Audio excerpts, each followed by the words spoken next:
let's review methods in Java for problem set 3. The word method in Java refers to what in some other languages is called a subroutine or a function. The idea is it's some chunk of code that you define and give a name to that you can run repeatedly. So let's take a look.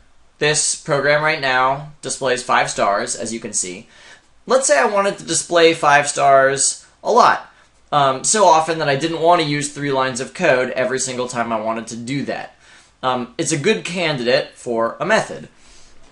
So I'm going to cut the code, and I'm going to create a method name. I'm going to call it display 5 stars.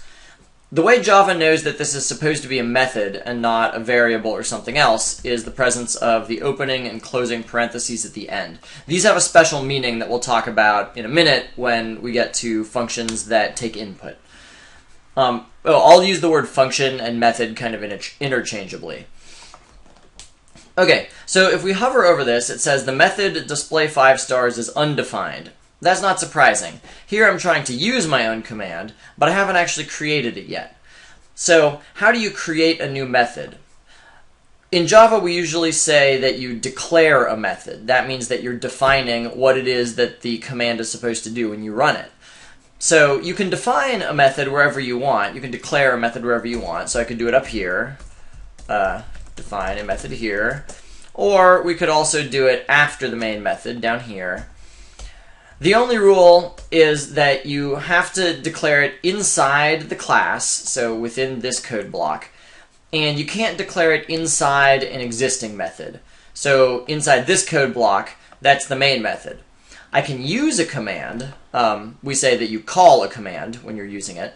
So I can call a command from inside here, but I can't declare it. So let's declare it down here.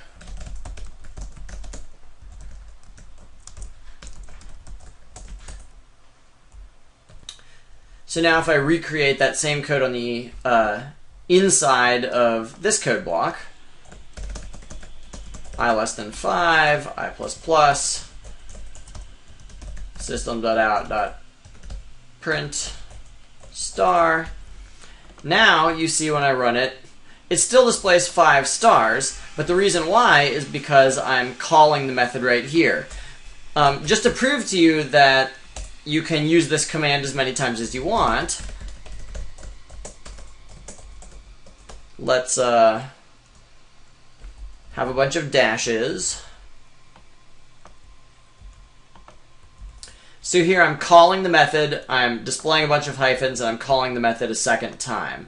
And as you can see, I got the stars, I got the dashes, and I got the stars. So you probably want to create a method whenever you have code that form a sequence of lines of code that do some single logical task that is easily named, because then you can reuse the code. Even if you're not necessarily going to use the command more than one time in your program, sometimes it makes sense just to create a named command in order to clean up the code and make it more readable, so that way if you have a method, if your main method is like 60 lines long and it's a little bit difficult to trace through it, you could create several methods that read just like English, and then someone could see, aha, I'm going to display 5 stars, and then I'm going to do this, and then I'm going to do that. Alright, so this is the most basic form of method. Let's talk a little bit about what the public static void is about. Display 5 stars is clearly the name of the method. Public means that you can call the method, you can run the method from anywhere. The alternative to public is private. You can also say protected, which we'll talk more about later. The difference between public and private for the moment isn't important to us. We won't talk about that until we get to classes in set 5. But I just wanted you to realize that this is a possibility. Static is another thing that we won't really talk about until we get to problem set 5 and we talk about creating our own objects. But for the moment, static you can think about as meaning it's a method that the class itself runs. So that means you can run it from the main method and you don't have to have a particular variable containing an object run the method for you. If you don't know what that means, that's fine. You'll see what it means later. Okay, so let's learn how to make the methods a little bit more flexible, because just saying display 5 stars isn't that useful. What would be a little bit nicer is if we had a method that would let us do something like this. I want a method called display stars, and if I give it a 3 as input, it will display 3 stars. And if I give it a 7 as input, it should display 7 stars. So let me show you how to create that sort of method now. I'll say public static void. The name of my new method I'm creating is called display stars. And then whatever input your method requires to do its job, the way that you give it the information that it needs is as a comma-separated list inside the parentheses here. That's when you use the method. So if I'm trying to give my method this 7, I need to be able to store that number 7 inside a variable so that my method can do things with it. You do that up over here when you're declaring the method.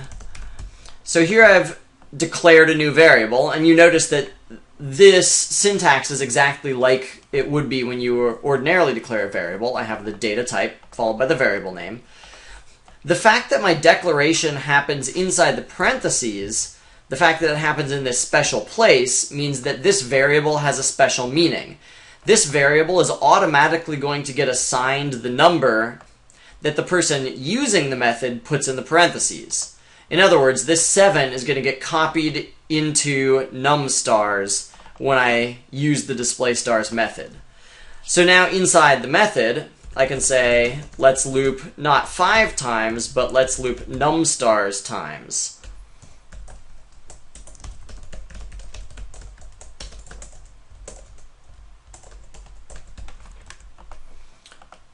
So now you see when I run the method, it displays 7 stars, but if I did 2, it displays 2 stars. Also notice that I can run the method several times, and I can give it different inputs every time. So I can do 2, and then 7, and then 4. And so when this program executes, the first time I run display stars, 2 gets copied into numstars. It executes these 2 lines of code. When it gets to the end, it jumps back to where it got called from.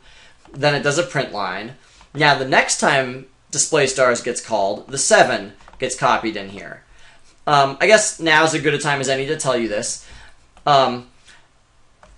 This variable, numstars, only exists for the duration that the method is getting executed. So it gets created it gets created when you call the method, and then it gets destroyed when the method is over again.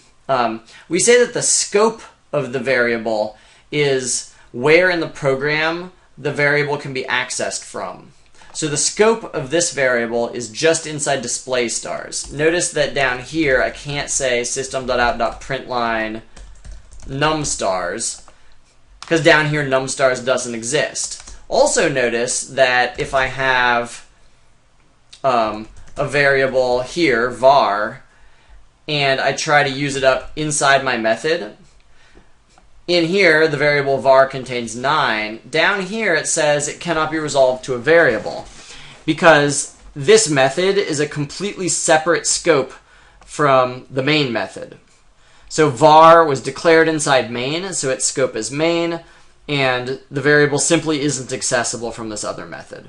So I kind of imagine little rectangular boxes around each of these methods, because each is its own sort of separate domain that describes what's going to happen. Alright, so you can also have more than one input if you want. So I'm going to change this from display stars to display n times. And I'm going to give it both a number for how many times I want it to display something, and I'm also going to give it a string for what it is that I want it to display. So since I changed the name of my method to display n times, I'm going to call this display n times. And I'm going to change this back to numstars.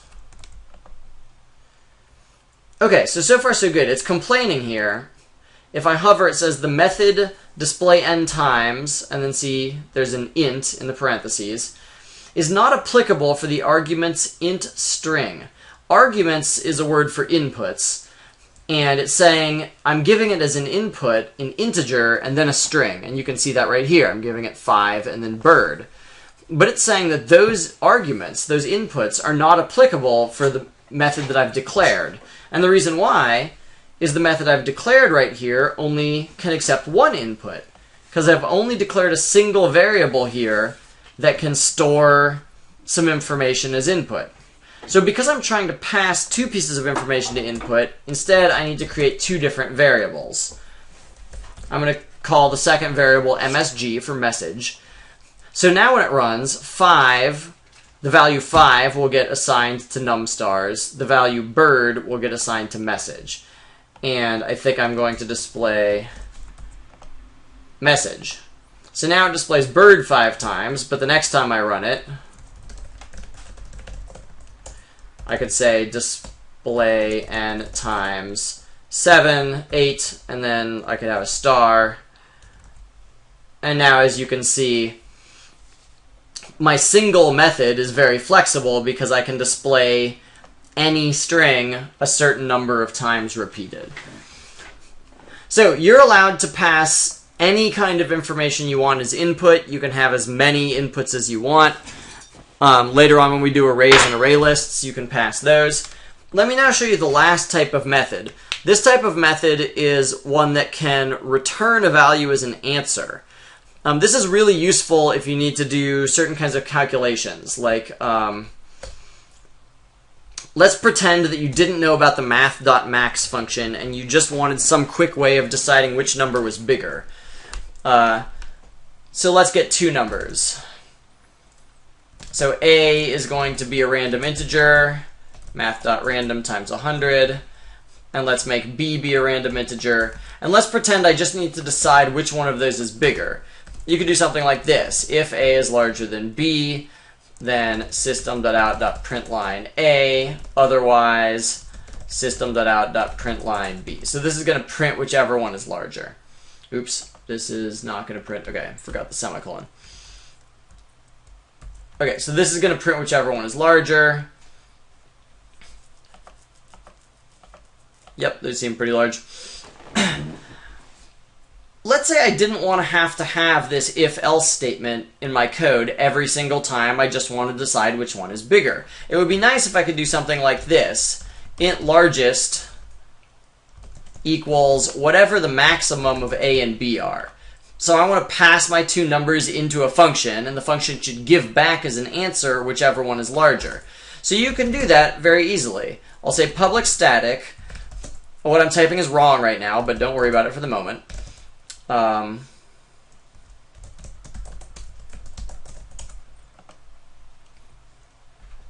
now I'll say if, well, all right, let's do this.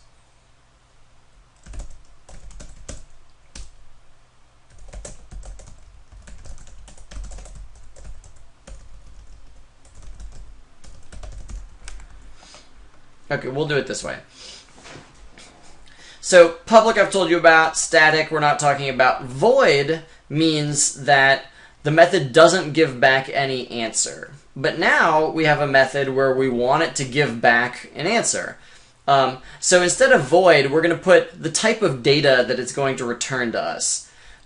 Well, this max method is supposed to give us back whichever integer was larger. So the type of information it's going to give back to us is an int. So I'll change this void to int.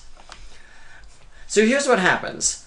Whatever value A is will get copied into this variable A. Be careful, this is a completely different variable A than this one. You know, I could call these X and Y if I wanted to, and for beginning programmers that may confuse you less. If you just keep in mind that this is a different scope than up here, it's like I've got these integers A and B, and now whatever A is equal to, that's the value that's going to get assigned into this new variable A, which is only declared inside this method. And the value that's inside B in main is going to get assigned to the value, is going to get assigned to this new variable B, which is only declared inside max. All right, here we have this new word return. what happens when you hit a return statement is the method immediately stops executing. So once you hit a return statement, it doesn't go on to the next line. What happens is it jumps back to the place where it was originally called from, and the method itself is replaced by the return value. The return value is whatever expression you have after return. In this case, it's just A. So here, I'm saying if A is larger than B, then we'll immediately give back A as the answer. Otherwise, we'll give back B as the answer. The reason I don't have an else statement here, I could have an else statement here, is that it's unnecessary. If A is larger than B, this if statement will be true, and it'll hit this return statement, and it will just immediately exit, so it will never even make it to this line.